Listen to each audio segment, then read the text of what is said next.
Inverse nipple हा पण एक प्रकार असू हो. शकतो?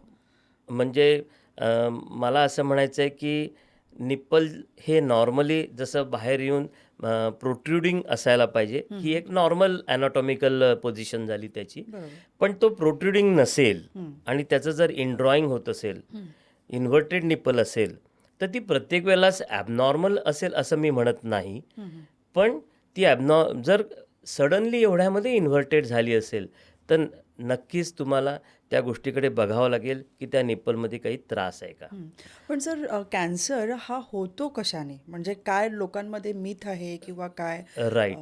ते काय अवेअरनेस म्हणजे काय काळजी आपण घ्यायला पाहिजे की जेणेकरून तो होऊ नये? कारण एकदा कॅन्सर म्हटलं की सगळ्यांना अजूनही घाबरायला होतं. राइट.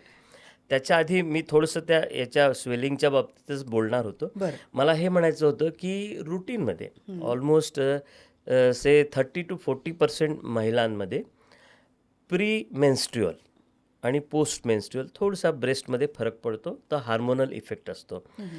आणि त्याला आम्ही प्री मेन्स्ट्रुअल सिंड्रोम म्हणतो.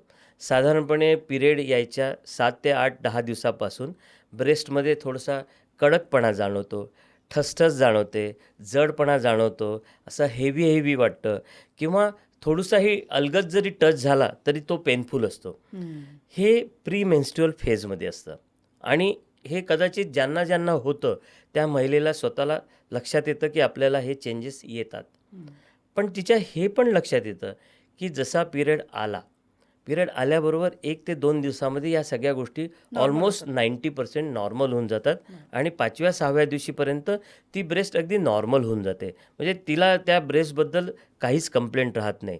म्हणजे प्री मेन्स्ट्रुअल थिकनेस आणि हेवीनेस किंवा लंपीनेस हं. किंवा असं गाठी-गाठी आल्यासारखं वाटणे, या सगळ्या गोष्टी पोस्ट मेन्स्ट्रुअली विदिन वीक या डिसॅपिअर होतात. बरं. आणि या जर डिसॅपिअर होत नसतील आणि जर त्या महिलेच्या लक्षात आलं, की बाबा ती आपल्याला प्री मेन्स्ट्रुअल जे थोडासा जाडपणा आला होता, तो जर गेला नसेल, तर जरूर तिने त्या गोष्टीचा सहनिशा करावा, म्हणजे या 6 दिवसांनंतर तिने स्वतःला चेक करावं. बघायला पाहिजे. हां. तर आपण हे ब्रेस्ट सेल्फ एक्झामिनेशनमध्ये स्ट्रेस करतो, हं, हं. की बिफोर मेन्स्ट्रुएशन एक 8 ते 10 दिवस आणि पोस्ट मेन्स्ट्रुअली 8 ते 10 दिवस हं. ब्रेस्ट सेल्फ एक्झामिनेशन केल्याने आपल्याला काही ब्रेस्टमध्ये ॲबनॉर्मॅलिटी आहे का, हे लक्षात येतं. हं. कॅन्सर होण्याची कारणं काय आहेत? बघा आता लाईफस्टाईल वगैरे? येस, हं. येस. कॅन्सर होण्याची कारणं जर आपण विचार केला, तसं एक ठोस कारण कधीच नसतं. आपल्या शरीरातल्या सगळ्याच कॅन्सरच्या बाबतीत कोणचंच ठोस कारण नसतं.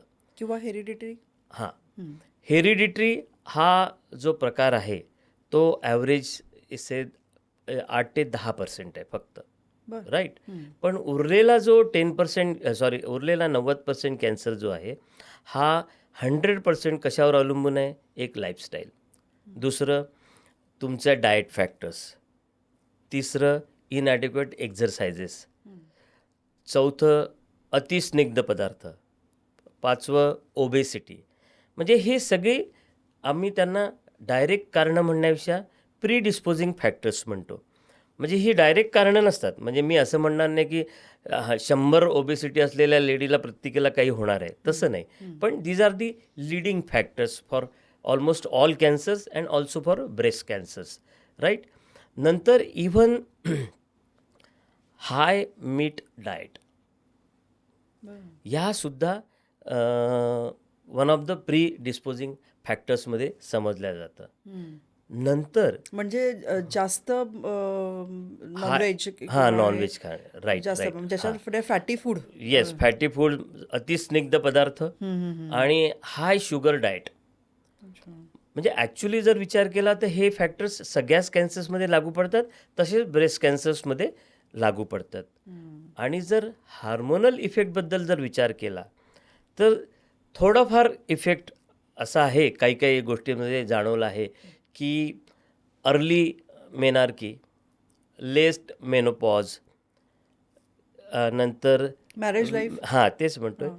की ब्रेस्ट फीडिंग जर फार कमी करण्यात आलं हं. किंवा फर्स्ट बेबी हे खूप लेट एजला झालं, तर या सगळ्या गोष्टी या लीडिंग फॅक्टर्स आहेत ब्रेस्ट कॅन्सर होण्याच्या मागे. बरं, याचं काही पर्टिक्युलर एज आहे का, की त्या एजमध्ये होतं किंवा त्या एजमध्ये होत नाही राईट. असं?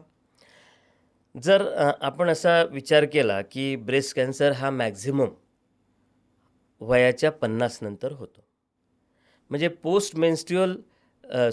पोस्ट मेनोपॉज हं. याचं पर्सेंटेज हायेस्ट आहे. अच्छा, पण म्हणजे 50 नंतर. हां, 50 नंतर हायेस्ट आहे. त्याचं जर आपण आज मीडियन एज काढलं तर हे अराउंड 60-61 आहे.